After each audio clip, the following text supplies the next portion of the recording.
It is always a good day when this talented lady comes for a visit, our friend Allison Williams. So Allison is a busy actress, mom, and now she's part of a juicy new true crime podcast called Erased, the murder of Elma Sands. Allison, how are you? We want to get to your podcast in a minute, but first we just want to catch up with you. Hi. I'm so happy to see you both. Oh, you too. So you have a little one who's now two already? About to turn 2. Was motherhood what you expected, anticipated, hoped for? No, how could it possibly be? I guess is the super obnoxious answer. There's so many nooks and crannies of it that you couldn't have anticipated. Like trying to focus on a task like work or responding to an email, and then hearing his little voice in the next room and being like, well, forget that. I'm not doing that anymore. I'm going to go hang out. I almost said screw that. Yeah, you're actually allowed to. By the way, you're allowed to say that. I know you are. Our hour has some more, less boundaries. Okay, perfect. Well, then, let me but yeah, I mean, there are just so many corners of it that I couldn't possibly have expected, or the sweet moments of them.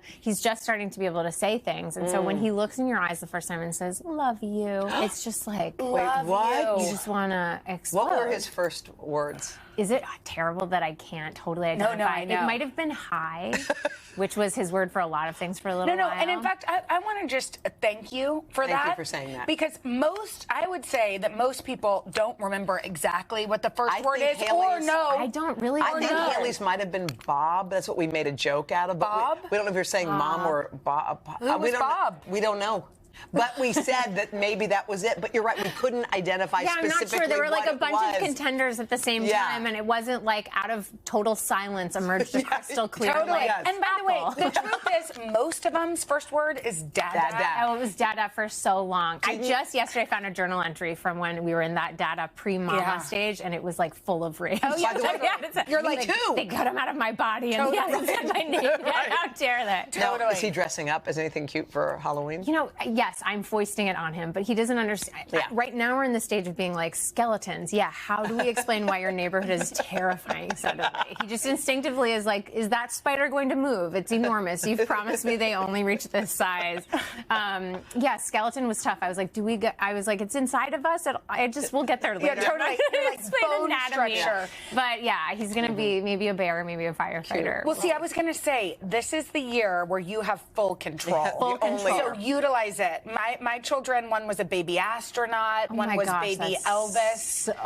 Baby Elvis you was went the hard cute. in a way. You can plan. I just want him to be cozy. I picked things that were cozy. The bear onesie is I want one. I'm kind of jealous. I feel like you're living the life that a lot of people talk about living, which is you're not living your life on social media. You're living your life. Not. A lot of people say, I'm going to get off social media. But you literally are living that existence. A friend of mine just used the phrase, when I have TikTok, which implies that there are times in her life when she doesn't have it, and then there are times when she does. Do you have and it? I thought that sometimes? was fun. No, but it deleting, people delete the app from their phone rather than just because the moderation is too hard. They're too well crafted to be. Totally. But how do you do it with the kids though? This is my question. What is the strategy? Well, I try not to use any kind of phone around my daughter, but or my daughters, but I still end up doing it. But I try hard not to, because the way that they gravitate toward it, I'm ordering on Amazon. They're like, what is that? Yeah. So I think we have a responsibility because of us. Are doing We're the guilty people. It's modeling behavior. But also, my 10-year-old, your kids in her class have cell phones. Do they have they can't have Instagrams and stuff yet, but they can. Why can't they have? Yeah, they can. Some of do. the parents. Some do. There is no age limit. Oh my God. Or they have parental controls, but you can just turn them off. Do it. Yeah. My children have. I'm so obedient. I'm like, but you're not allowed. You're not allowed. Totally. My kid's a kid that didn't watch PG-13 until I was 13. Me too. Your my parents kids were strict very like that? strict, yeah.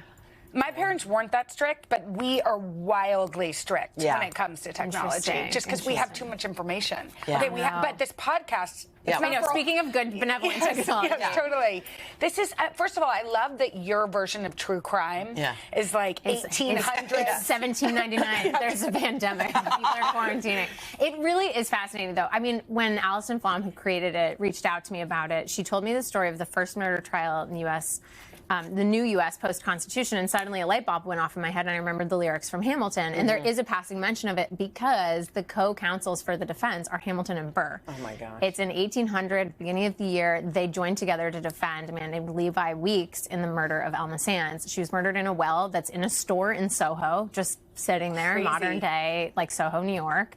And it's the first time there it is. Exists? Yeah, it's still there. It's just, look at there's just like clothes next to it. Yeah. And it is where a woman died, and her name has kind of been lost to history, and people don't know this story beyond knowing the name Levi Weeks maybe as a lyric. But this was the chance. We have a new constitution. This is our chance to take it for a test run, and it baked right in all of the old power systems. These men, Hamilton and Burr, had so much power. Elma never stood a chance. Her cousin Catherine, who fought so hard on her behalf, whose voice I do on the podcast, just didn't stand a chance. She tried, but it all was kind of poisoned from the beginning. And it's really interesting as someone who, spends a lot of time thinking about criminal justice reform to know that, like, of course it was just poisoned from the beginning. If only the people who took it out for the first test ride had been really progressive, like, let's really make this fair in a new way. Fascinating. God, Interesting. There's nothing like that. But don't you also love that that's what, I love that your true crime is I know. not fetishizing women's deaths. It's like No.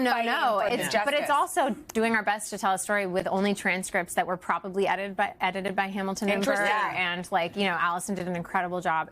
We have the same name. It's confusing, but she did an incredible job of recreating what it probably felt like in modern language to be in that courtroom. It's so cool. Well, we're just happy for you with everything that's going on. Give your dad and mama hugs for us too. Yes, please. So, all right. And the first 3 episodes of Erased are available now on Apple Podcasts.